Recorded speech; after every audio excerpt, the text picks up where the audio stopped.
God can choose you by his sovereignty. You don't need to do anything. But they know for God to walk with you, you need to do everything. You will give everything it takes for God to walk with you. You don't need to do anything for God to choose you.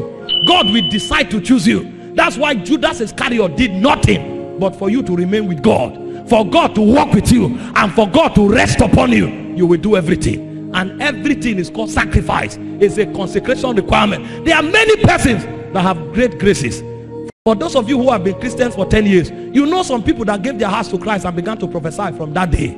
You know some people that gave their hearts to Christ and began to pray for the sick, and the sick were healed. Where are they today? They didn't do anything for God to choose them, but they will do everything for God to keep them. The keeping of God is the fire of the Holy Spirit, and it resonates on consecration. There's a realm you enter where your revelation no longer counts. It is your sacrifice that counts. When you show up, they will not find out what you are saying. They will look at you. He said, in the year that King Uzziah died, I saw the Lord. And when they saw the Lord, they didn't ask him about his gift. They didn't ask him about his doctrine. They looked upon him and they found out that the man was a man of unclean lips. And so because there was no sacrifice to tame his tongue, his authority as a prophet was about to be taken up. But because of mercy, his tongue was purged. Somebody will be purged tonight.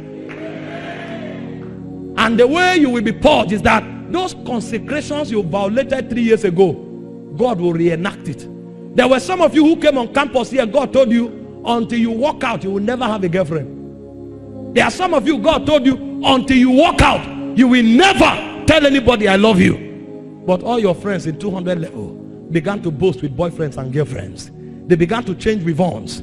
They began to fix eyelashes. And when they asked you, when you asked them, they said their boyfriends gave them. You now started feeling lonely. That loneliness will be your sacrifice. And so when you feel lonely, you will present that loneliness to God. And as you present that loneliness to God, when the oracles of God appear, God will see that as a sacrifice and he will rest upon you. There are many of you here, God told you, you will not cheat. Because he doesn't need your certificate for your destiny.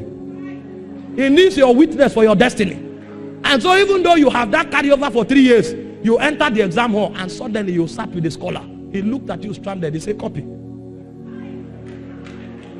You will look at the answer, but you also look at your destiny. Because the great one said, don't cheat. You will rather come back for an extra year. You will come back for another extra year. It's either you pay the price to read or you face the shame of failing. But for you to cheat is a sacrifice. You can never try. You want to find out how men become powerful with God. These are the doorways. You don't become powerful with God just by cheaply associating with somebody. You don't become powerful with God simply by doing something that is born out of your senses. You become powerful with God because you pay the price of sacrifice. And when God sees it, he knows that you are dependable.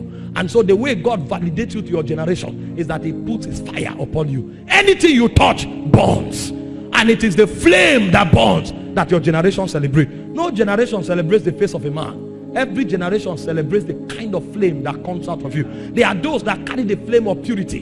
There are those that carry the flame of power. There are those that carry the flame of influence. There are those that carry the flame of gifts of the Spirit. God will keep burning upon them, and their generation will surround them celebrating. You want to carry fire, you must make up your mind to accept the demands of sacrifice.